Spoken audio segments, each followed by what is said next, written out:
Namaste, this is Maya Tiwari with episode 16 of Women's Power to Heal Mother Earth. In this episode, I'm going to do the meditation of Ghee. Now we all know what Ghee is. In my last episode, we talked about the Goshala and the care of cows in India. Ayurveda informs that Ghee is the golden elixir of life. When prepared and imbibed in the spirit of a meditation, Ghee helps us to elevate consciousness, strengthens the body's ojas, which is our primordial immunological force, reduces fatigue and stress, and allow the body to let go of toxicity that may be fastened into the tissues. There's a lot of controversy about cow's milk, but as I have addressed before, and in one of my first books called Ayurveda, A Life of Balance, which I wrote in 1986, we talked about the egregious crimes against animal farming and the cow in particular, especially in the United States and Britain.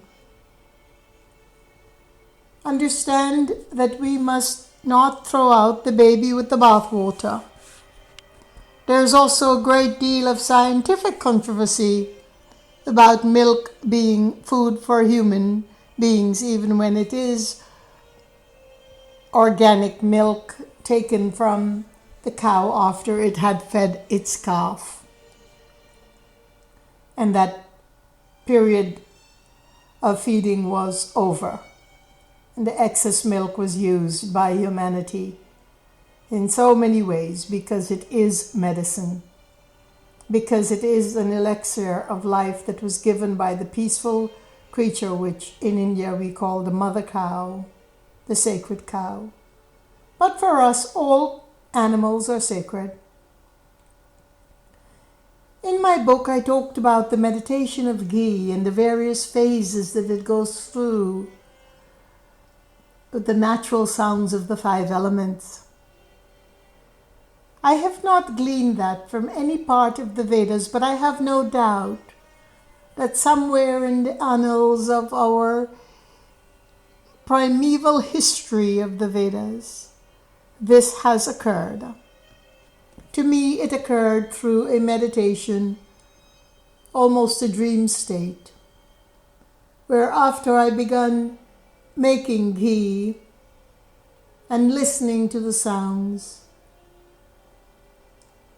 it became more exemplified through this meditation, through a revelation as it were, where I saw a group of monks in orange sitting around in a circle, and in the center was a pot of Ghee.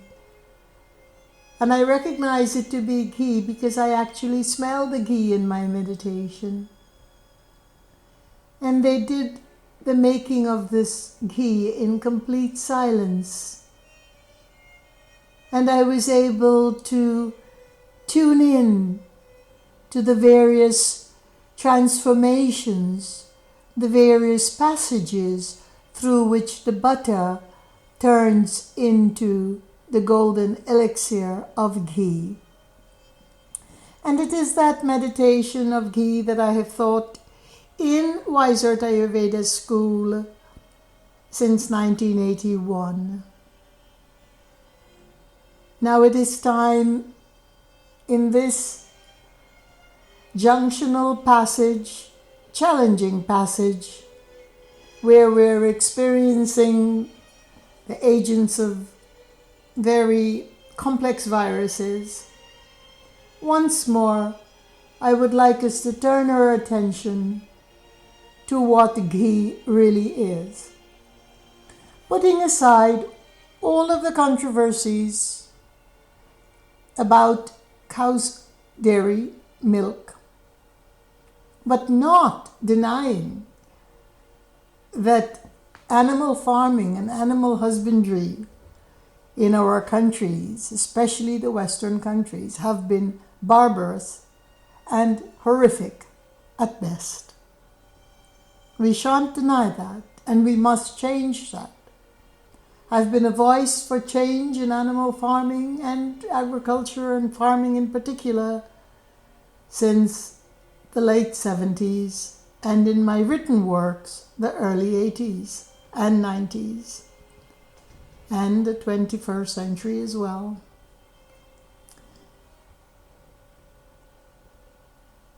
But I don't want to take our time in this meditation with unfolding that which I will continue to unfold in future episodes. Let me just introduce you to the Vedic understanding of milk. It is called in the Rig Vedas the most complete food on earth for humans. Other religious scriptures have mentioned milk as sacred food for human beings, including the Old Testament, where it is said that the land is flowing with milk and honey. The cow, as the giver of milk, is considered one of the most auspicious animals on earth. In Sanskrit, we refer to her as Go, that which bears the name of Lord Krishna, who is also called Gopala, the Lord who protects both the sacred scriptures and the knowledge of sacred food on earth. Milk is said in the Vedas to be the first and most complete food, and traditionally collected after the delivery of the cow's calf so that it could properly be digested by the human system. From this salubrious food comes butter, buttermilk, yogurt, and of course ghee.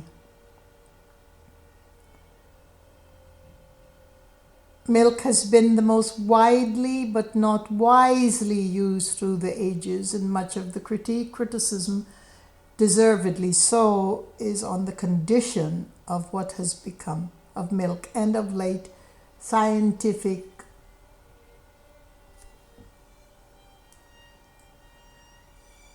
presentations of milk not being a food for the human digestive system.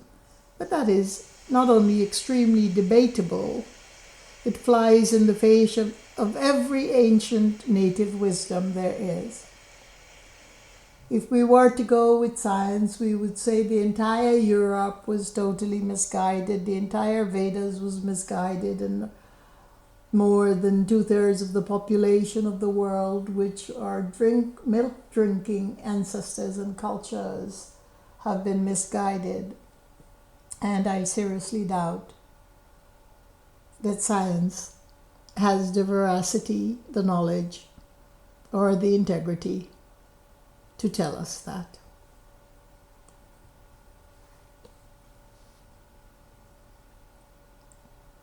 As a Shakahari, which is what we call vegetarianism in India, Shakahara is one who practices vegetarianism.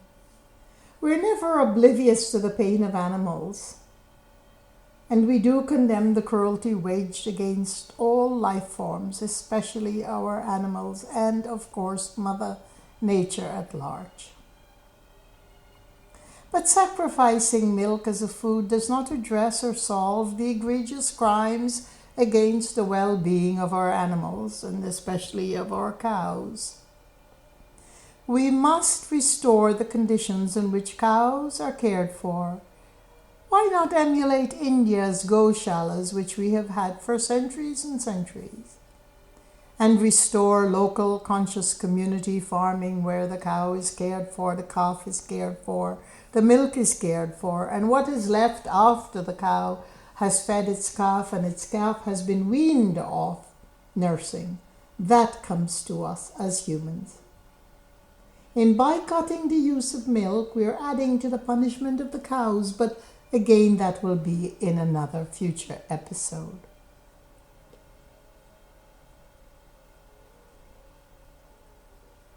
Imagine putting the butter in a wonderful pot, stainless steel or copper, over low heat and melting it.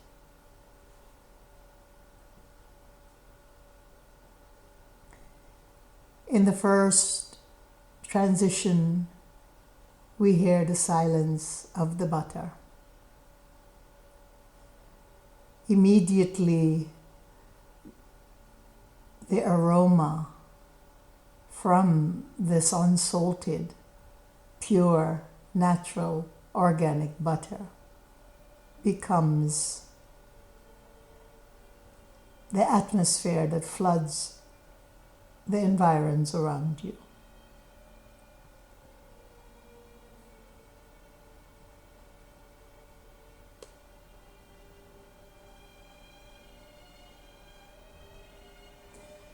Fatigue and stress begins to leave the body. Some inexplicable sense of well-being takes over.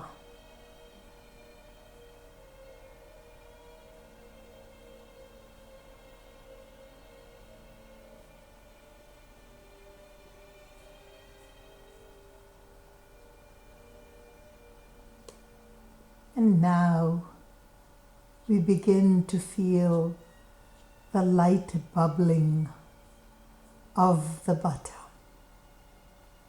And even with our eyes closed, all of a sudden, the elements take over.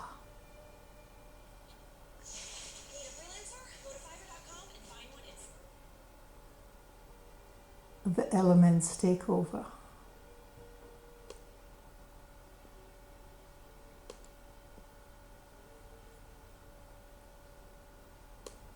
The silence begin to emulate the sound of the rain.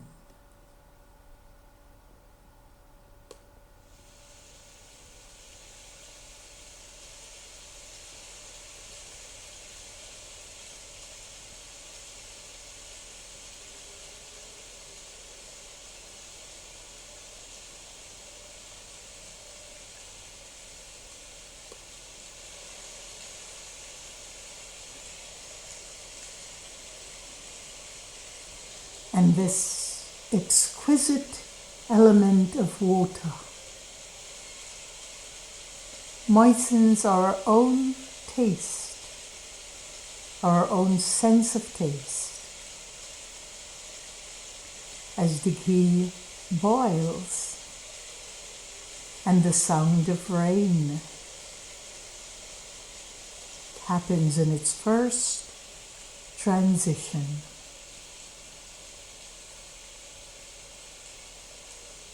We sit and bask in the sound. The ghee is bubbling. Sometimes vigorously, sometimes mildly. We're using medium-low heat to boil the ghee. It is now melting into that golden elixir, and it's beginning to foam on the top, and all of the golden liquid below it is covered now, cosseted by the warmth of the foam.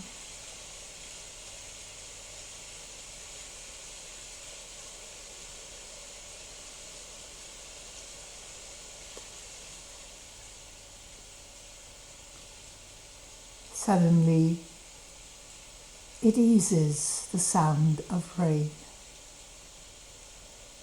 Again, she quietens.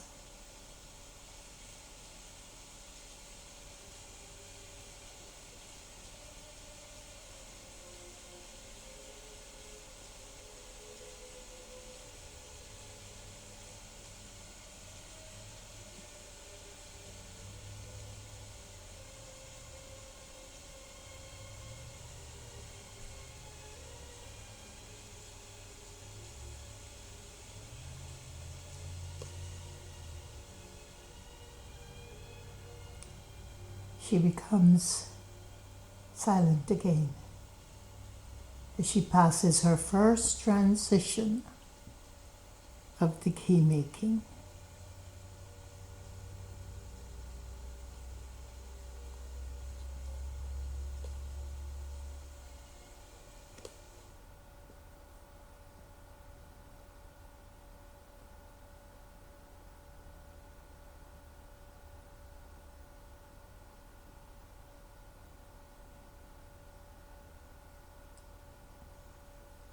And then I begin to hear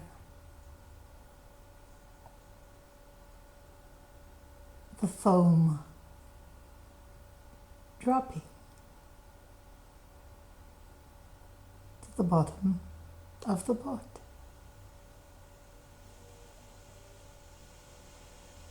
Making these incredible plopping sounds. You could barely hear, like plopping of water falling on the surface of a lake.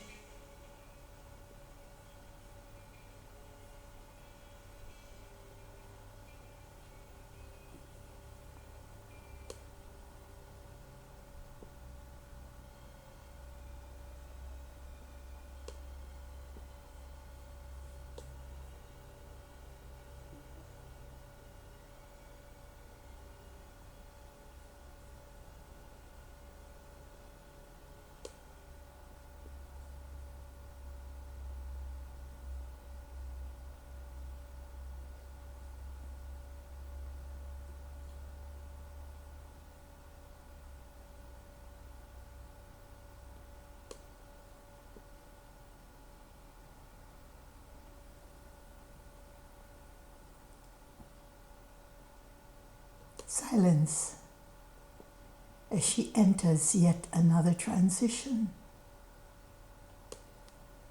A quietened moment.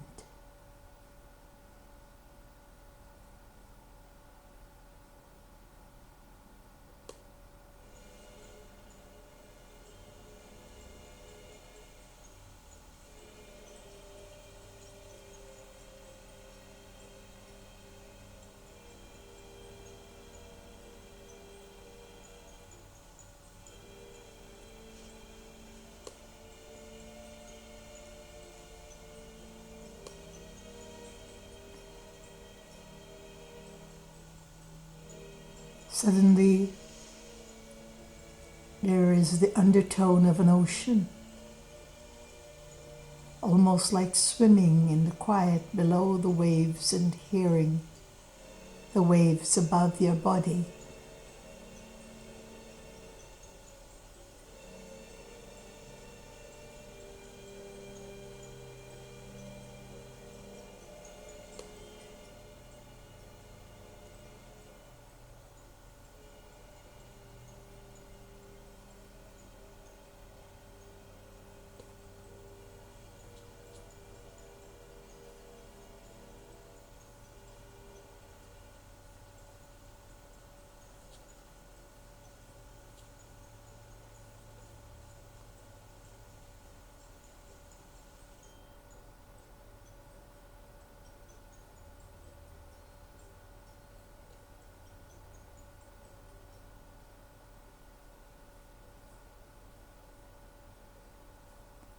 It's almost a gurgling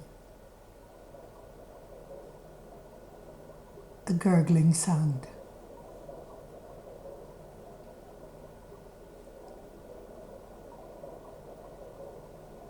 The mystery of the cow, the mystery of her food, the mystery of milk,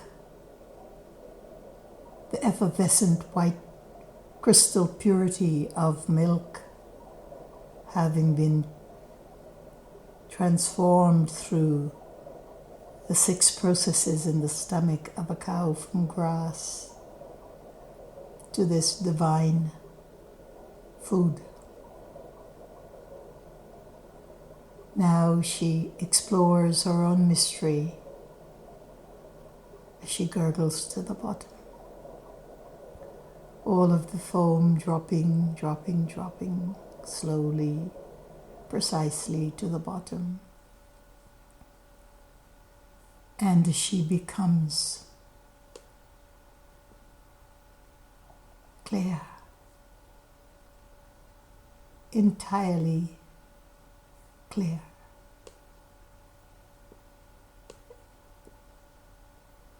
The elixir.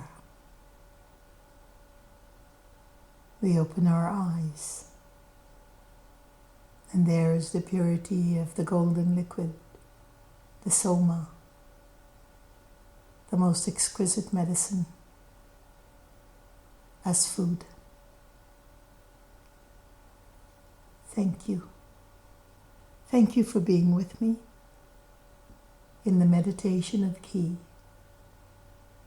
May we all try it as a meditation. Many recipes are there in my books, but it is not just a recipe. It is a way of transforming the mind from the external ojas of the Ghee just penetrating through the globals and environs of our mind. The feast, of course, is imbibing a little bit of the Ghee afterwards. Thank you. Peace. Peace be your journey.